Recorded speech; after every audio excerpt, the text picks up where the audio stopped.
Di sebuah dusun terpencil bernama Dusun Laras, tinggal sekelompok janda yang hidup dalam keterbatasan dan kesepian. Kehidupan mereka berubah saat seorang lelaki tua misterius bernama Pak Surya datang dan menawarkan bantuan mengolah sebidang tanah, tandus yang terlantar. Dengan kerja keras dan saling mendukung, mereka menciptakan kebun subur penuh kehidupan. Namun di balik ketulusan Pak Surya, tersembunyi rahasia masa lalu yang berhubungan dengan salah satu janda, Bu Sari, cinta lamanya yang tak sempat ia miliki. Saat rahasia itu terungkap, luka lama kembali terbuka, namun juga menghadirkan penyembuhan. Kebun itu pun menjadi simbol harapan, cinta, dan pengampunan. Dusun Laras. Letaknya tersembunyi di balik bukit-bukit hijau yang jarang dijamah orang luar. Tak ada jalan beraspal mulus, hanya tanah merah berlubang dan batu-batu yang menantang ban motor. Di sanalah, di sebuah titik kecil yang bahkan Google Maps pun seakan lupa menyentuhnya, hidup sekelompok perempuan tangguh, para janda. Dusun ini pernah ramai katanya. Dulu, sebelum anak-anak mudanya hijrah ke kota. Dulu, sebelum para lelaki pergi mencari kerja, dan banyak dari mereka tak pernah kembali. Sebagian karena ajal, sebagian lagi karena lupa jalan pulang. Di antara rumah-rumah kayu yang mulai dimakan, ada satu rumah yang sering jadi tempat berkumpul. Rumah Bu Sari. Ia bukan kepala dusun, bukan pula orang terpintar di sana. Tapi ada sesuatu dari dirinya. Ketenangan, kebijaksanaan, dan cara bicaranya yang lembut namun tegas, yang membuat para janda lainnya merasa nyaman. Teh manis, siapa yang mau? Teriak Bu Sari suatu sore sambil menuangkan air panas ke dalam gelas-gelas kaca. Duduk melingkar di beranda rumahnya, 4 perempuan lainnya menanggapi dengan senyum. Kalau ada gorengan, aku baru mau nyeruput, goda Bu Rini sambil terkekeh. Dasar perutnya doang yang janda, mulutnya masih cerewet kayak anak remaja, sahut Bu Tatik yang duduk menyilangkan kaki. Semua tertawa, termasuk Bu Aminah yang biasanya paling kalem. Dan Bu Lela yang selalu bicara dengan suara pelan, seolah takut mengganggu dunia. Mereka bukan sekadar berkumpul. Ini seperti rutinitas kecil yang menjaga kewarasan. Di antara cangkir, teh dan cerita lama, mereka berbagi rasa kehilangan, rindu, dan luka yang tak selesai. Bu Aminah masih sering memimpikan almarhum suaminya yang jatuh dari pohon kelapa. Lucu, ya, bahkan di mimpi pun dia masih manggil aku Mak. Padahal anak-anak udah gede, ujarnya suatu kali sambil tersenyum pahit. Bu Lela, yang ditinggal suami demi perempuan muda dari kota, hanya menggenggam cangkirnya erat. Ia jarang bicara tentang masa lalunya. Tapi sorot matanya cukup bercerita, mereka hidup seadanya. Bertani kecil-kecilan di pekarangan, menenun, membuat kerajinan, atau menjual jajanan ke pasar yang jauhnya bisa bikin betis pegal seminggu. Lahan dusun memang luas, tapi sebagian besar tanahnya keras dan tandus. Pernah ada yang mencoba menanam jagung di sana, hasilnya? Daunnya layu sebelum tumbuh 1 jengkal. Sejak itu, tanah itu dianggap mati. Kadang aku mikir, ucap Bu Rini sambil menatap langit yang mulai memerah. Apa kita memang ditakdirkan hidup begini? Mandiri, tapi sepi. Kuat, tapi sendirian. Bu Sari tidak langsung menjawab. Ia menatap sawah kecilnya yang mulai mengering. Mungkin Tuhan sedang mengajari kita sesuatu lewat semua ini, katanya pelan. Saat senja benar-benar turun dan cengkerama, hampir selesai. Terdengar suara langkah kaki. Pelan tapi mantap. Mereka menoleh hampir bersamaan. Seorang lelaki tua berjalan dengan membawa karung goni di pundaknya. Bajunya lusuh, sepatunya seperti sudah melewati banyak jalan. Rambutnya putih, semua, tapi posturnya tegak, wajahnya asing. Warga dusun yang mereka kenal tak ada yang seperti itu. Assalamualaikum, sapa lelaki itu dengan suara serak namun hangat. Para janda saling pandang. Kecurigaan dan rasa ingin tahu beradu di udara. Waalaikumsalam. Bapak siapa? Ya? Tanya Bu Sari hati-hati. Aku Surya. Hanya pengembara yang sedang mencari tempat untuk tinggal. Lelaki itu tersenyum, dan entah kenapa, ada sesuatu di balik senyumnya yang membuat hati Bu Sari bergetar, perasaan yang lama terkubur. Tapi ia cepat-cepat menepisnya. Dusun ini kecil, Pak. Nggak ada penginapan, apalagi rumah kosong, ujar Bu Rini dengan nada sinis. Aku tak butuh penginapan. Kalau diizinkan, aku bisa tinggal di gubuk tua dekat ladang itu, katanya sambil menunjuk arah lahan tandus yang bahkan rumput pun enggan tumbuh di sana. Gubuk itu memang lama tak dipakai. Bekas pos ronda, sekarang tinggal kerangka kayu lapuk. Tak ada yang peduli soal tempat itu. Tapi lelaki ini justru ingin tinggal di sana. Bapak yakin? Itu udah mau roboh loh, sahut Bu Tatik.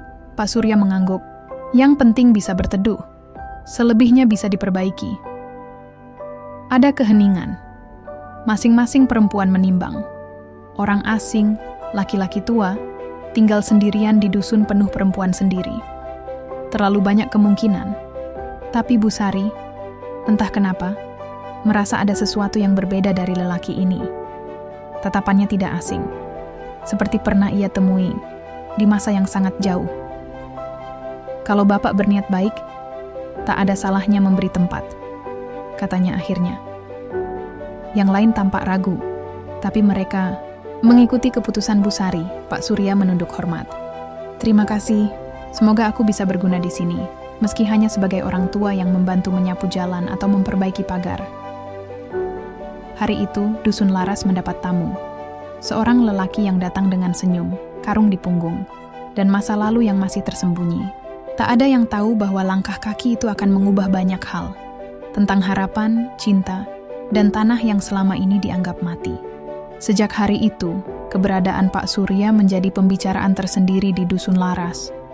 Di warung kecil Bu Wati, di pinggir kebun, bahkan saat para janda menjemur pakaian, nama lelaki tua itu tak lepas dari bibir mereka. Dia siapa sebenarnya? Ya, kok mau tinggal di gubuk jelek begitu?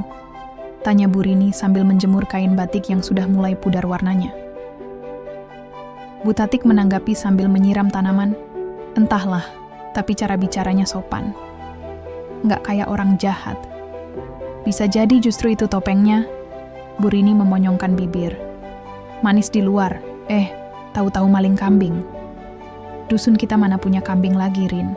Sela Bu Aminah sambil terkekeh, menetralkan suasana. Sementara itu, Pak Surya sibuk memperbaiki gubuk reyot yang ia pilih sebagai tempat tinggalnya. Dengan paku karatan, kayu bekas, dan karung plastik sebagai atap sementara, ia menyulap bangunan itu jadi tempat yang layak ditinggali. Tak ada yang membantunya secara langsung. Bukan karena tak peduli, tapi lebih karena bingung bagaimana harus bersikap.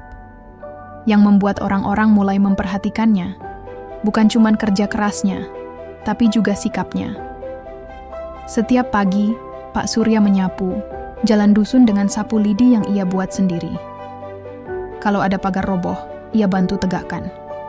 Kalau ada bocah jatuh saat main, dia bantu obati lutut mereka dengan ramuan dari dedaunan. Dan yang paling membuat heboh, ia menanam pohon kecil di lahan, mati dekat gubuknya. Ya, tanah itu yang selama ini dibiarkan begitu saja, kini perlahan berubah warna. Mulanya hanya sekumpulan lubang kecil, kemudian benih jagung, tomat, dan daun bawang. Semua orang tahu tanah itu tandus, gersang, dan tak berguna.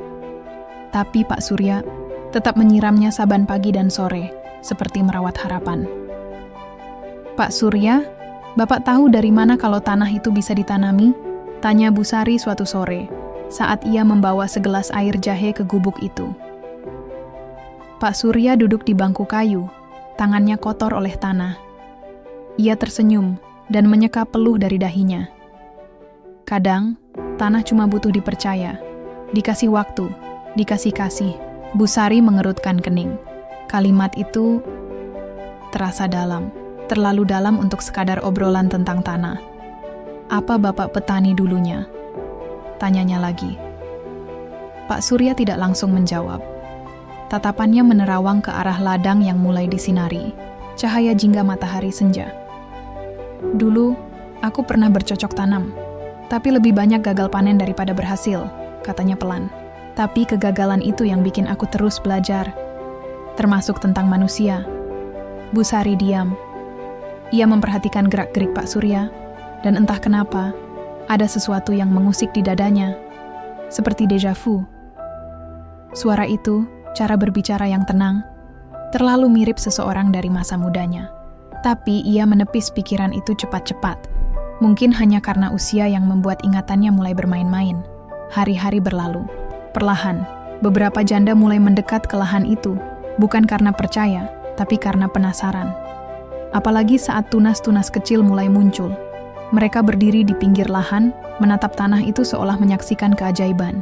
Yang biasanya di sini cuma tumbuh alang-alang, sekarang bisa numbuhin tomat, gumam Bu Lela tak percaya.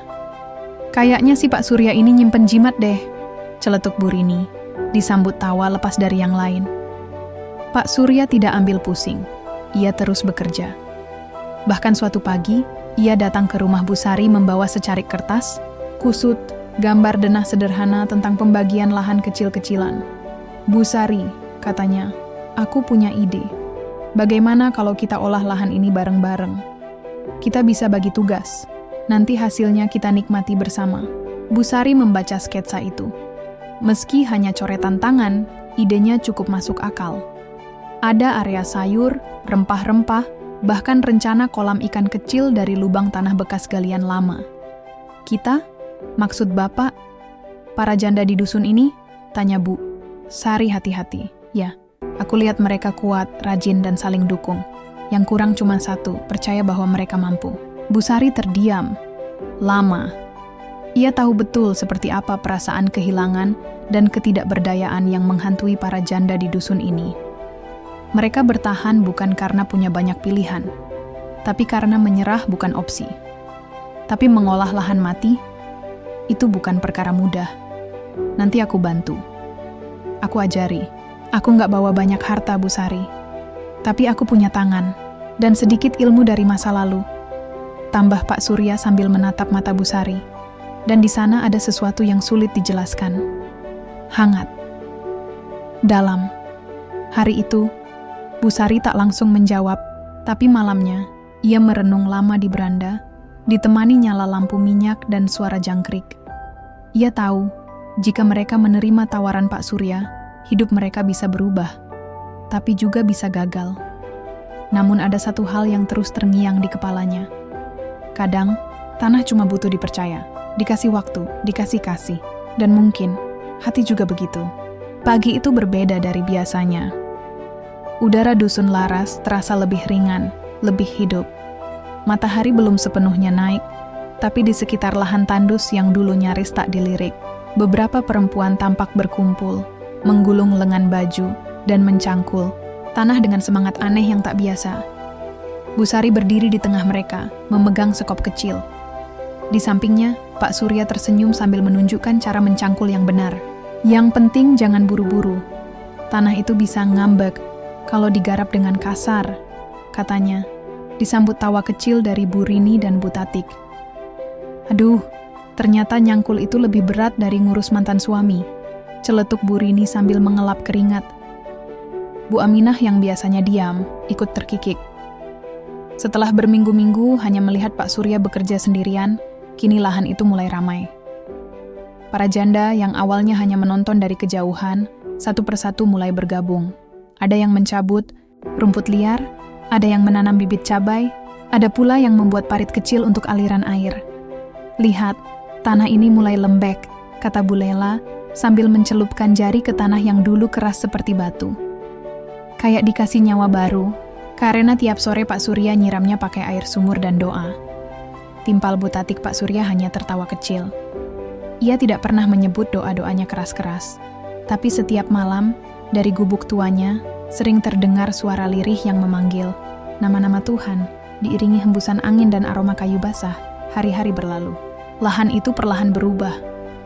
Warna coklat tua mulai menggantikan abu-abu kering. Barisan bibit tumbuh dengan rapi, diselingi suara tawa yang makin sering terdengar. Yang lebih mengejutkan, semangat itu menjalar ke banyak hal. Bu Aminah, yang biasanya pendiam, kini jadi rajin membuat pupuk kompos dari sisa dapur. Bu Lela, yang hampir tidak pernah keluar rumah, mulai aktif mengatur jadwal piket siram tanaman. Bahkan Bu Rini yang cerewet, kini cerewetnya terarah. Ia menjadi semacam mandor lucu. yang memastikan semua bekerja sambil tetap tertawa. Di balik itu semua, ada sosok Pak Surya yang tidak pernah merasa lebih tinggi dari siapapun. Ia bekerja paling awal, tidur paling akhir, dan tak pernah meminta imbalan apapun. Setiap kali ada yang bertanya kenapa ia bersusah payah, jawabannya sederhana, karena melihat kalian tersenyum, itu sudah cukup. Tapi tentu, tak semua berjalan mulus. Suatu sore hujan deras mengguyur dusun. Sebagian bibit yang belum kuat terbawa air. Tanah jadi becek, parit tersumbat. Ketika para janda datang keesokan paginya, mereka terpaku menatap lahan yang setengah hancur.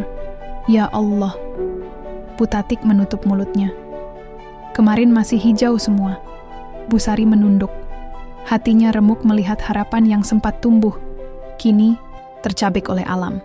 Beberapa perempuan mulai menangis. Ada yang berbisik pelan. Mungkin kita memang enggak ditakdirkan berhasil.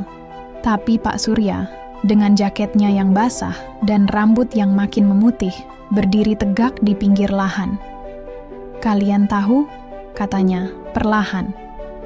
Inilah ujian, bukan tentang hasil panen, tapi tentang bagaimana kalian tetap berdiri setelah jatuh. Semua diam. Hanya suara air yang menetes dari ujung atap gubuk.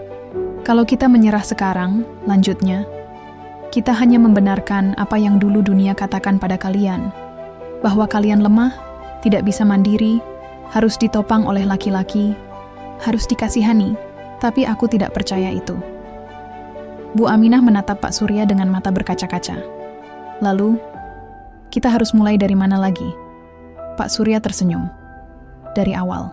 Tapi kali ini, kita sudah tahu caranya. Dan pagi itu juga, meski tanah masih becek dan tubuh mereka masih lelah, para janda itu mulai menanam lagi.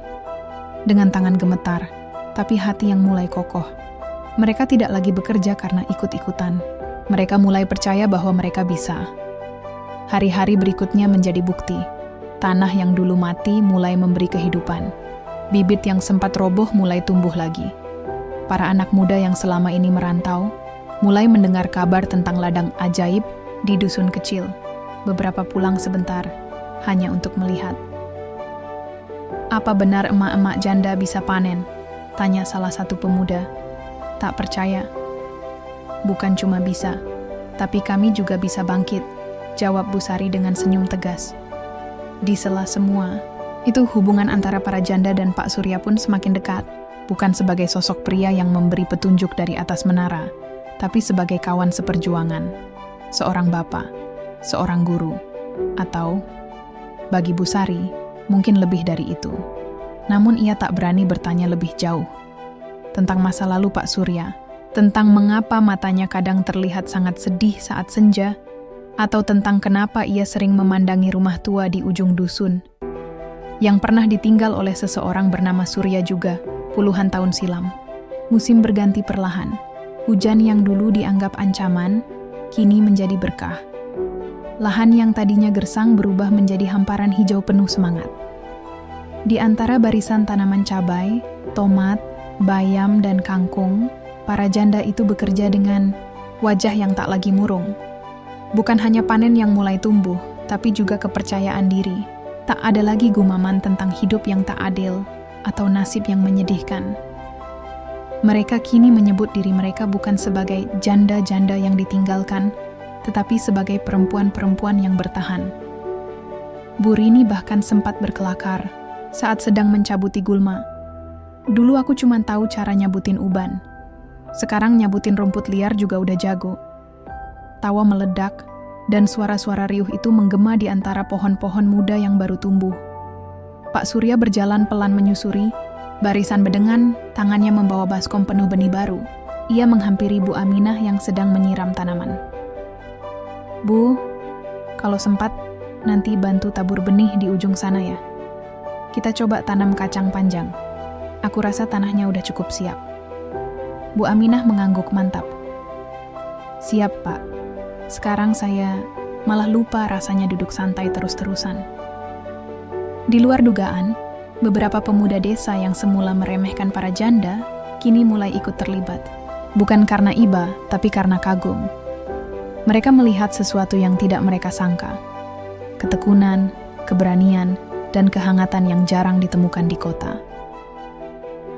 Salah satu dari mereka, Damar, anak bungsu dari almarhum Butatik, menghentikan langkahnya. Saat melihat ibunya memanggul karung kompos, "Mak, capek enggak?" tanyanya. Butatik menyeka peluhnya dan tersenyum lebar. "Capek, tapi puas. Kamu lihat sendiri kan makmu bisa berdiri tegak tanpa bapakmu?" Damar terdiam. Ia merasa malu pada dirinya sendiri, yang selama ini lebih sering menghindar dari dusun, karena menganggap semua di sini hanyalah bayang-bayang duka. "Kalau kamu ada waktu, bantuin juga ya. Ini tanah kita, Dam. Masa biarin emak-emak ngurus sendiri?" Terus, hari itu Damar ikut membantu menyusun bambu penyangga untuk tanaman merambat. Ia tak banyak bicara, tapi tatapannya mulai berubah. Ada rasa hormat di sana, pada ibunya, pada para janda, dan pada lelaki tua yang jadi pemantik semua perubahan ini. Namun di balik semua geliat harapan itu, ada hal yang mulai mengusik Busari. Beberapa malam terakhir ia sering melihat Pak Surya duduk sendirian di depan gubuk, memandangi rumah tua yang hampir runtuh di ujung dusun. Rumah itu dulu milik keluarganya, rumah yang lama kosong sejak kakaknya pergi, bertahun-tahun lalu. Ia tidak tahu kenapa, tapi matanya seperti mengenali siluet Pak Surya, dan caranya menatap rumah itu membuatnya merinding. Suatu malam, Busari memberanikan diri menghampiri gubuk. "Pak Surya, Bapak belum tidur?" tanyanya pelan. Pak Surya menoleh, wajahnya diterangi lampu petromax yang temaram. "Belum, Busari, lagi ingat masa lalu."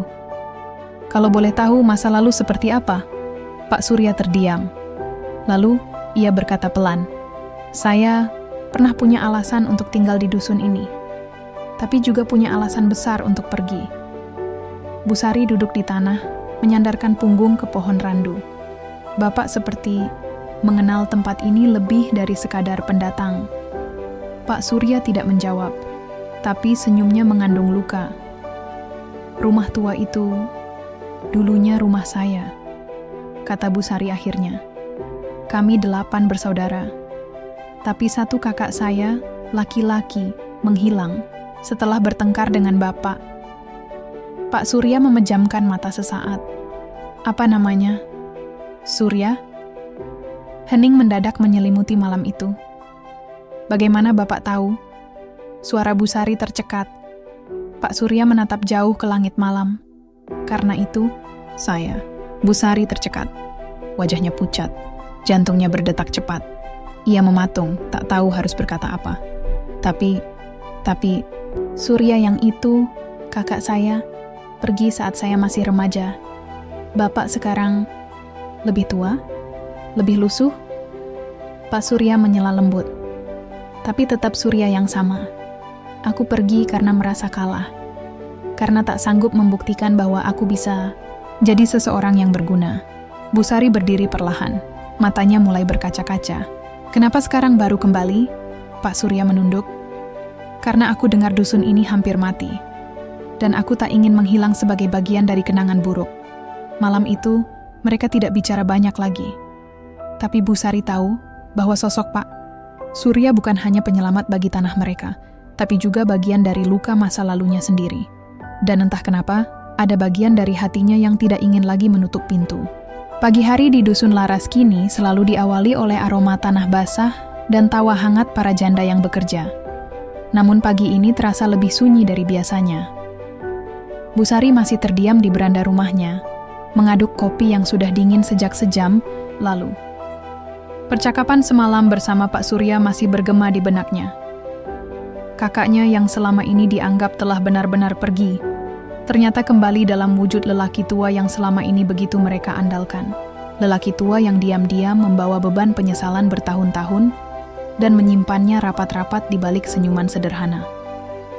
Namun sebelum Busari sempat mengurai perasaannya lebih jauh, suara ribut dari arah lahan membuatnya tersentak. "Busari, ada masalah. Tanaman tomat kita hancur," teriak Bu Rini, ngos-ngosan. Busari segera berlari ke lokasi. Di sana, beberapa ibu sudah berkumpul. Wajah mereka cemas, mata mereka menatap ke tanah yang sebelumnya hijau merona, kini penuh lubang kecil dan batang yang patah. Ini kayaknya diserang hama, ucap Pak Surya sambil memeriksa salah satu tanaman. Lihat ini, daunnya keriting, batangnya bolong. Bu Aminah menghela napas panjang. Baru saja mulai tumbuh, kok begini lagi ya Allah. Salah satu dari mereka, Bu Lela, mulai menangis pelan. Apa kita salah? Apa ini tandanya Tuhan gak merestui usaha kita? Pak Surya berdiri dan menatap mereka satu persatu. Tidak, Bu. Ini tandanya kita sedang diuji lagi. Dan seperti yang pernah saya katakan, kalau kita berhenti sekarang, kita hanya mengulang luka yang dulu. Bu Sari menatap Pak Surya lama. Kali ini, kata-katanya terasa jauh lebih berat. Ia tahu, lelaki itu sedang bicara bukan hanya tentang kebun, tapi juga tentang dirinya. Tentang keberanian untuk menghadapi masa lalu yang selama ini ia hindari. Pak Surya, apa yang harus kita lakukan sekarang? Tanya Bu Tatik. Pak Surya mengangguk pelan. Kita harus buat ramuan alami. Campuran bawang putih, cabai, dan sabun cair. Itu bisa bantu lawan hama. Dan kita perlu lebih rajin bersihkan area sekitar tanaman. Hari-hari berikutnya menjadi masa yang penuh kerja keras dan air mata. Mereka mengolah ramuan semalaman, menyemprot tanaman pagi dan sore, dan tak lupa berdoa agar tanaman mereka kembali kuat. Tidak ada yang menyerah. Tidak kali ini. Di sela-sela kesibukan itu, hubungan Bu Sari dan Pak Surya perlahan menghangat. Seringkali mereka terlihat berbincang lebih lama, saling bertukar cerita masa kecil yang samar, atau hanya diam berdampingan sambil menatap matahari terbenam. Suatu sore, saat keduanya sedang duduk di bawah pohon, Bu Sari akhirnya bertanya dengan suara pelan, "Kenapa waktu itu kakak pergi begitu saja? Tanpa pesan, tanpa kabar?" Pak Surya, atau Surya yang dulu dikenal adik-adiknya, menunduk. Karena aku merasa jadi beban. Bapak selalu menganggap aku lemah, tidak bisa diandalkan. Saat aku gagal, panen dulu, beliau mengusirku, dan aku terlalu sakit hati untuk kembali. Padahal, kami semua mencari muka. Setiap hari ibu menunggu di Serambi. Aku bahkan sempat kirim surat ke kota-kota besar, berharap kakak membalas. Suara Bu Sari bergetar. Pak Surya mengusap wajahnya. Aku pengecut, Sari. Tapi saat ibu meninggal, aku datang diam-diam. Aku lihat kalian menangis, dan aku sadar, aku harus kembali, walau hanya untuk menebus sebagian kecil dari kesalahanku. Mereka terdiam lama. Angin sore meniup lembut dedaunan. Di kejauhan, suara tawa anak-anak yang bermain menyentuh hati mereka. Aku nggak marah lagi, kata Bu Sari, akhirnya, tapi aku ingin kakak tahu bahwa kembalinya kakak bukan cuma menyelamatkan tanah ini, tapi juga luka yang kami pendam selama bertahun-tahun. Pak Surya menatap adiknya dengan mata berkaca-kaca. Terima kasih, Sari. Sementara itu, perjuangan mereka di ladang mulai membuahkan hasil. Meski serangan hama sempat merusak banyak tanaman, sebagian besar berhasil diselamatkan. Bahkan, tanaman kangkung dan bayam tumbuh subur luar biasa. Mereka mulai menjual hasil panen ke pasar desa terdekat. Penduduk desa mulai melihat perubahan besar pada para janda ini. Mereka bukan lagi simbol kesedihan, tapi kekuatan. Anak-anak kecil mulai datang membantu, remaja desa ikut mengangkut hasil panen, dan warga lainnya mulai tertular semangat untuk berkebun di pekarangan masing-masing. Dusun Laras berubah.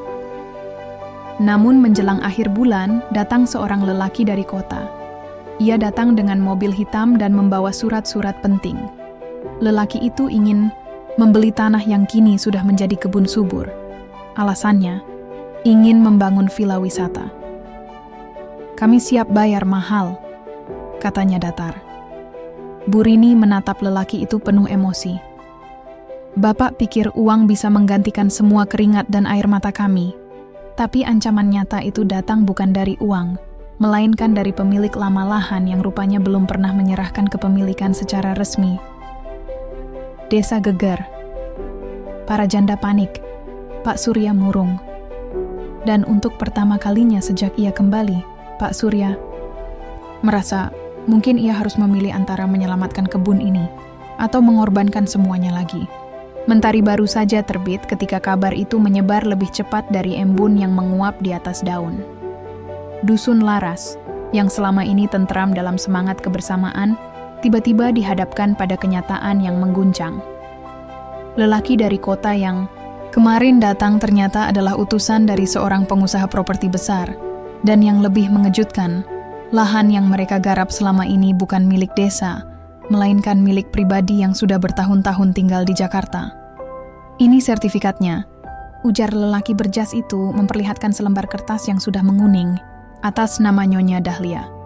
Dan kami sudah membeli lahan ini dari ahli warisnya. Para janda terdiam. Ada yang menahan napas. Ada yang nyaris roboh karena tak sanggup menanggung kenyataan pahit itu. Bu Tatik, yang selama ini dikenal paling optimis, terduduk lemas di pematang sawah. Lalu, apa kami harus pergi? Harus serahkan tanah ini begitu saja? Pak Surya mencoba berdiri tegak, tapi wajahnya juga menyimpan kekalutan. Tidak semudah itu. Kita sudah membangun dari nol. Kita harus bicara dengan kepala desa, cari jalan hukum. Mungkin bisa ajukan keberatan.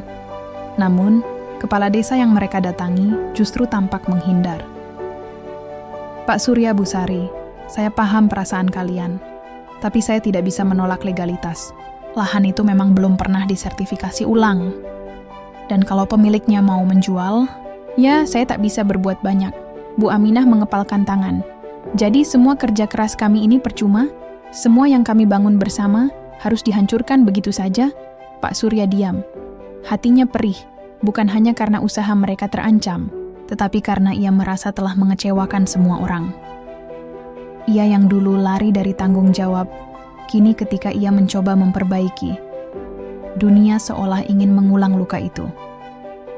Malam itu, suasana di rumah-rumah para janda sunyi, tak ada tawa. Tak ada nyanyian yang biasa mereka lantunkan sambil menanam atau memasak. Hanya suara jangkrik dan hembusan angin yang menggantikan kebersamaan mereka.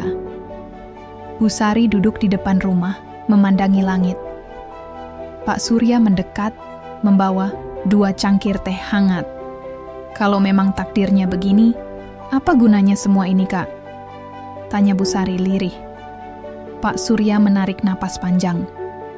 Gunanya adalah, kita pernah berdiri, kita pernah bangkit. Itu artinya kita bisa melakukannya lagi.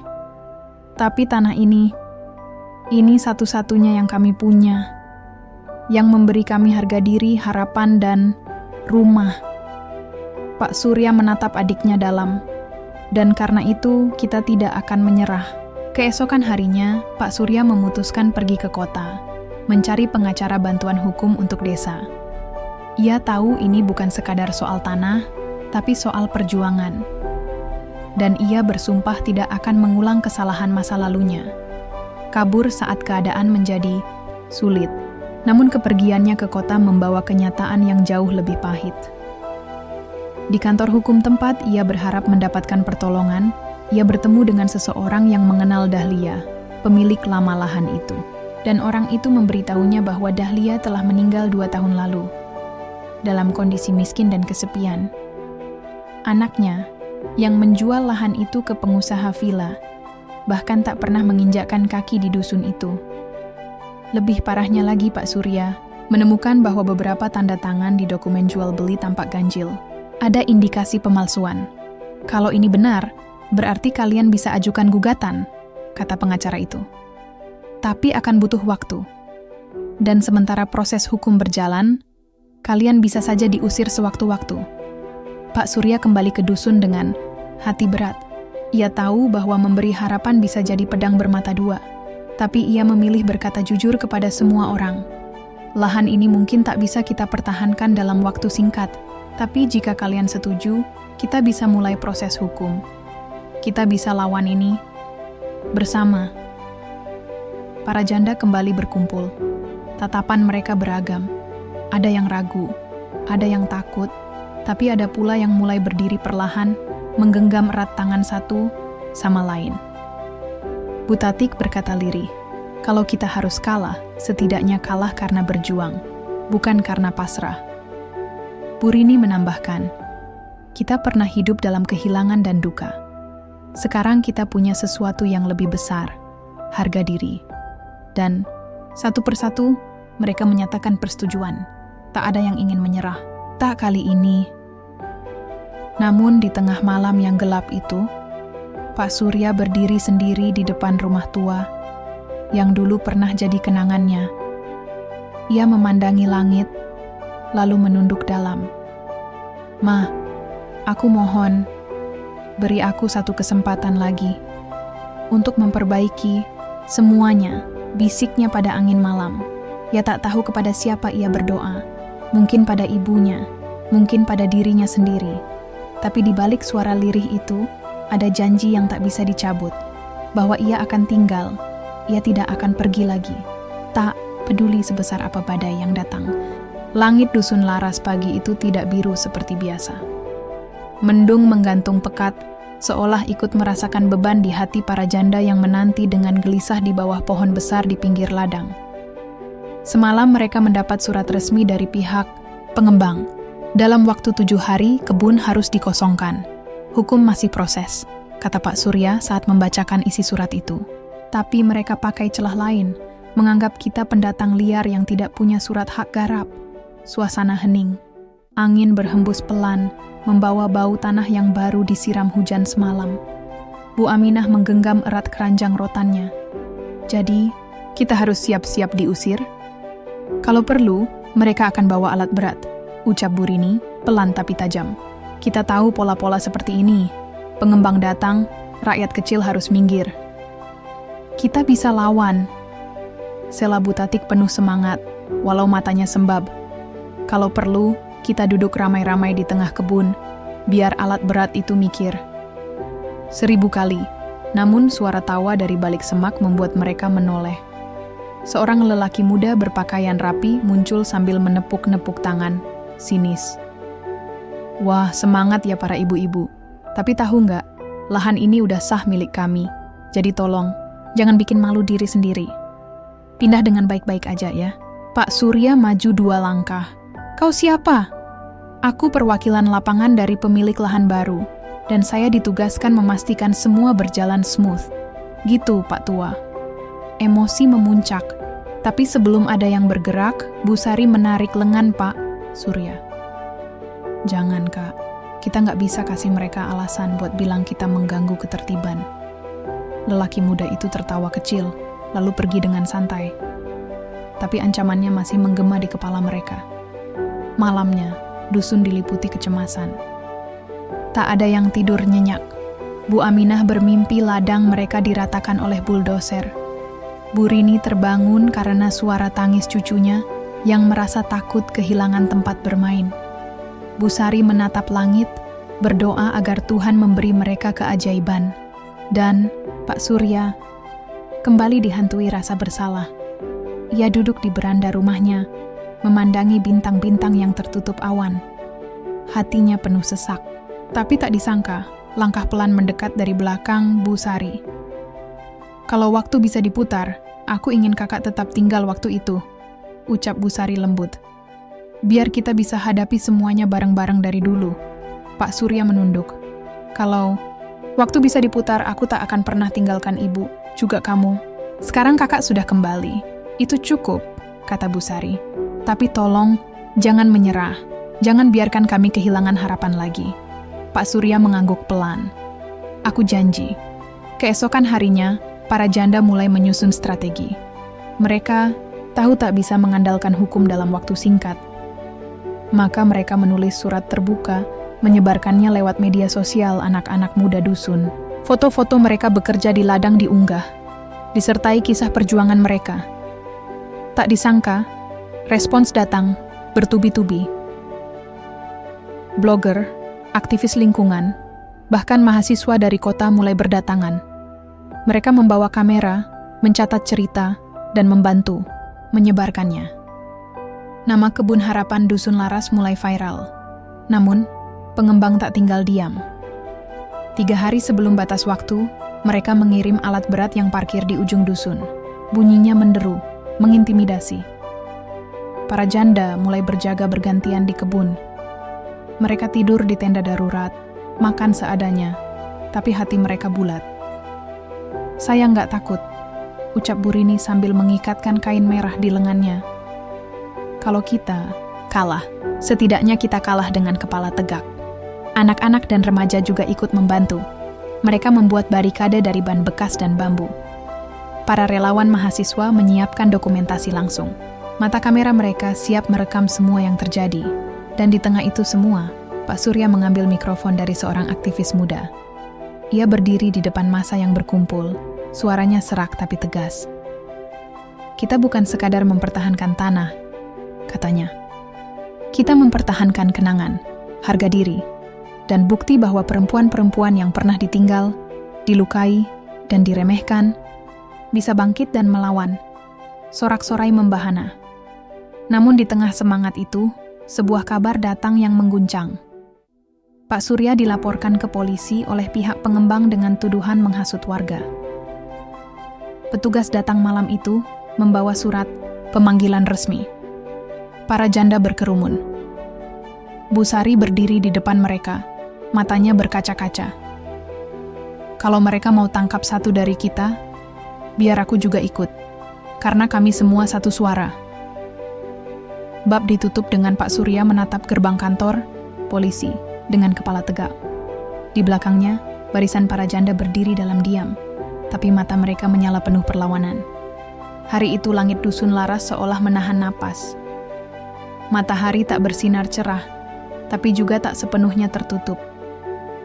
Seperti menggambarkan kondisi hati para janda, takut, gelisah, tapi tetap menyimpan secercah harapan. Pak Surya duduk di kursi kantor polisi. Meski tak diborgol, kehadirannya di ruangan itu terasa seperti penjara batin. Ia dituduh sebagai provokator. Tuduhan yang begitu mudah dilayangkan hanya karena ia berdiri membela hak-hak perempuan tua yang berusaha hidup dengan terhormat. "Pak, Bapak bisa bebas hari ini, asalkan menandatangani surat ini," ujar petugas, meletakkan map di atas meja. Pak Surya membaca cepat. Isinya, pernyataan bahwa ia mengakui kesalahan dan berjanji tidak akan ikut campur urusan sengketa lahan lagi. Ia menatap petugas itu tajam. "Kalau saya tanda tangan, artinya saya mengkhianati semua orang yang percaya pada saya." Petugas itu menghela napas. "Saya cuma menjalankan tugas, Pak. Tapi kalau saya boleh bicara pribadi, saya juga sedih lihat dusun itu mau digusur." Pak Surya tersenyum tipis. "Saya juga cuma menjalankan tugas sebagai manusia." Sementara itu, di dusun, suasana mulai memanas. Pihak pengembang membawa lebih banyak alat berat. Pagar darurat yang dibangun anak-anak dusun dirobohkan begitu saja. Para janda berbaris di depan lahan mereka. Tangan saling menggenggam. Wajah mereka penuh tekad. "Kalau kalian gusur tanah ini," teriak Bu Aminah, "berarti kalian gusur hidup kami." Beberapa relawan merekam semua kejadian. Video dan siaran langsung menyebar di media sosial. Netizen marah. #Anes Johnson selamatkan dusun Laras menjadi trending di seluruh platform. Tak lama, wartawan nasional datang. Kamera televisi mulai menyorot wajah-wajah tua yang tak ingin dikasihani, tapi dimengerti. Mereka bukan korban, mereka pejuang. Di tengah kekacauan itu, sebuah mobil datang tergesa-gesa dari kota. Pintu terbuka dan muncullah sosok yang mereka rindukan. Pak Surya. Seketika kerumunan bersorak. "Aku tidak akan pergi," kata Pak Surya, lantang. "Mereka tawarkan kebebasan dengan syarat pengkhianatan.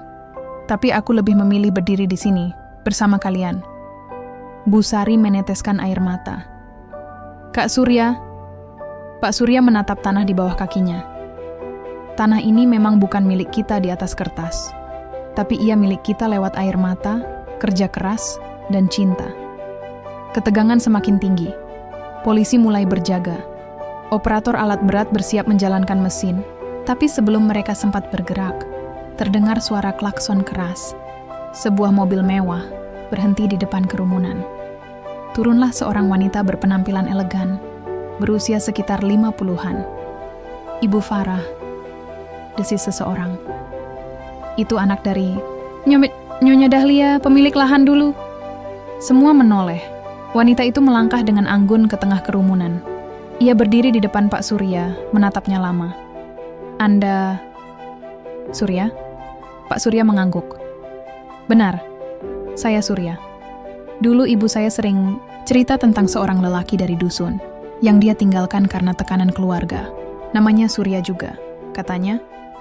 Lelaki itu satu-satunya penyesalan dalam hidupnya." Suasana hening. Dan ternyata, lelaki itu sekarang berdiri di sini, bersama orang-orang yang berjuang untuk hidup layak. Bu Sari menutup mulutnya. Ia mulai merasakan getaran kebenaran. Pak Surya tak hanya kembali ke dusun karena belas kasihan, tapi karena cinta yang belum selesai. "Ibu saya meninggal dalam kesepian," lanjut Farah. "Tapi dia sempat berpesan kalau tanah itu lebih baik dikembalikan pada dusun. Tapi saya menolak. Saya jual tanah ini. Saya anggap pesan ibu hanya nostalgia masa lalu." Farah menunduk.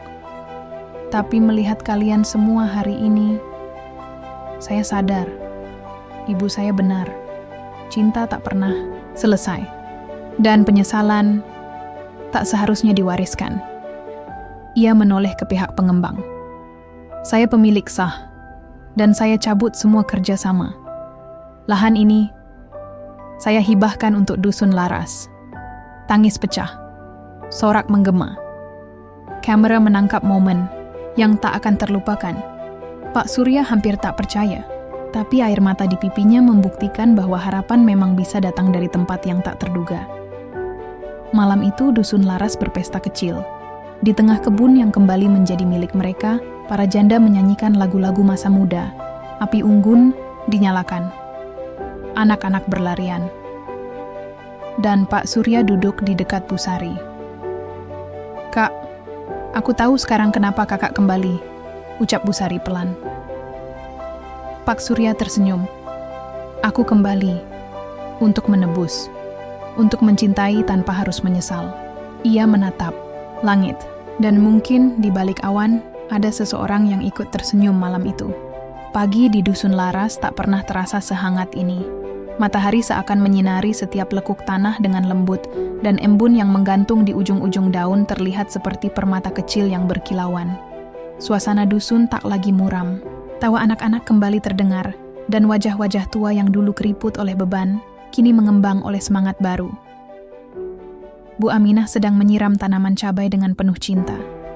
Di sebelahnya Bu Rini dan Bu Tatik menanam bibit sawi dengan cekatan. Mereka tak lagi hanya sekadar bekerja, mereka sedang membangun masa depan. "Dulu aku tanam sambil nangis," celetuk Bu Rini sambil mengusap peluh.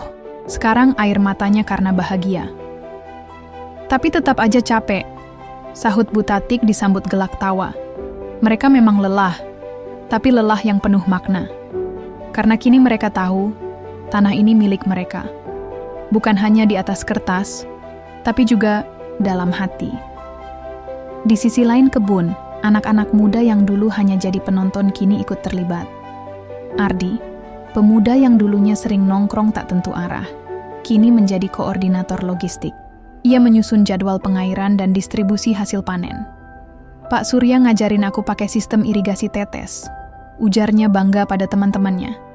Katanya hemat air hasil maksimal. Pak Surya sendiri kini jadi sosok panutan. Ia tak pernah meminta dihormati, tapi semua orang menghormatinya. Ia menolak disebut pemimpin. "Aku cuma orang tua yang belajar dari kesalahan," katanya suatu pagi pada Bu Sari. "Tapi kalau boleh, aku ingin sisa hidupku mengabdi di sini." Bu Sari hanya tersenyum. Dalam diam, ia tahu bahwa kehadiran Surya bukan hanya menyelamatkan kebun, tapi juga hatinya. Cinta lama yang dulu tak sempat tumbuh, kini mulai bersemi lagi. Pelan, tenang, tapi pasti. Dusun Laras berubah cepat. Relawan dari kota masih sering datang membantu. Universitas terdekat mengirim mahasiswa KKN untuk belajar sistem pertanian dan sosial dari para janda. Bahkan, wartawan televisi nasional datang kembali untuk membuat liputan lanjutan. "Kami menyebut ini kebun harapan," kata Bu Aminah saat diwawancara. "Karena dari tanah mati, tumbuh hidup yang baru. Dan dari hati yang pernah patah, sambung Bu Sari, tumbuh cinta yang lebih bijak. Banyak pihak mulai menawarkan kerjasama. Sebuah koperasi petani perempuan dibentuk. Hasil panen mereka dijual langsung ke pasar-pasar kota lewat sistem pre-order. Keuntungan dibagi rata. Tak ada lagi yang merasa lebih atau kurang. Semua satu. Rasa.